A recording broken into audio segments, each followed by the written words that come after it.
ভাই আপনি ভিক্ষা করেন? হ্যাঁ ভাই, আমি ভিক্ষা করি ভাই। আমি আমার আমার অবস্থা দেখলে আপনি চিনবেন। আমার বাড়ি অধিকাংশ মোবাইল আমার হয়ে গেছে না, ইকবাল যেন কাম করে। জি। ওই এই সেই থেকে 8 লাখ টাকা আমাকে আর 1 বছর আগে উঠাই দিছিল।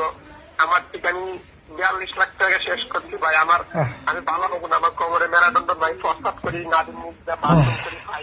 আপনি আমাকে ভিডিও কলে দেখতে পারেন।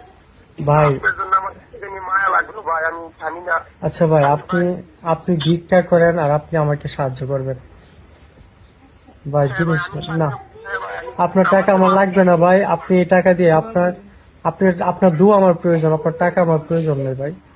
না ভাই, পেলে আমি কষ্ট পাবো ভাই। আপনার সবচেয়ে বড় জিনিস ভাই, আমাকে যদি আপনার আমি আপনাকে অবশ্যই ডিস্টার্ব করতেছি, কারণ এই সময় ডিস্টার্ব করা। আপনি যদি আমাকে একটা সেকেন্ড দেখতেন, আমি আপনার জন্য একটু উপকার করতে পারতাম। কিনো আমার একটা বাজার এলাকা আছে, তো আমি চাচ্ছিলাম একটা বক্স বানাই, আমি কিছু হেল্প করতাম আপনাকে। আপনি আমাকে একটু যদি দেখছেন আর কি ভাই, আর দিচ্ছেন, আমি দোয়া করবো। আমার মা বাসা বাড়িতে কাজ করে, তো যদি একটু আহা, দেখতেন। দুই সত্যি বলে, এদিকে তো হোয়াটসঅ্যাপ নাম্বার নেই।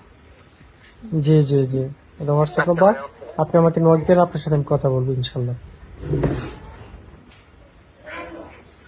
আসসালামু আলাইকুম গাইস। তো একটা লোক আমাকে ফোন দিচ্ছে, তিনি ভিক্ষা করেন, মা মানুষের বাসায় বাসায় কাজ করে। তো এই লোকটা বলতেছে আমাকে সাহায্য করার জন্য। আসলে কিছু কিছু জিনিস দেখলে না ভিতরটা ফেটে যায়, অন্তর কেঁপে ওঠে। আমি ভাইকে দোয়া করি, ভাই আল্লাহ তালা ভাইকে সুস্থতা দান করুক। আপনারা আমার জন্য দোয়া করবেন। আসসালামু আলাইকুম।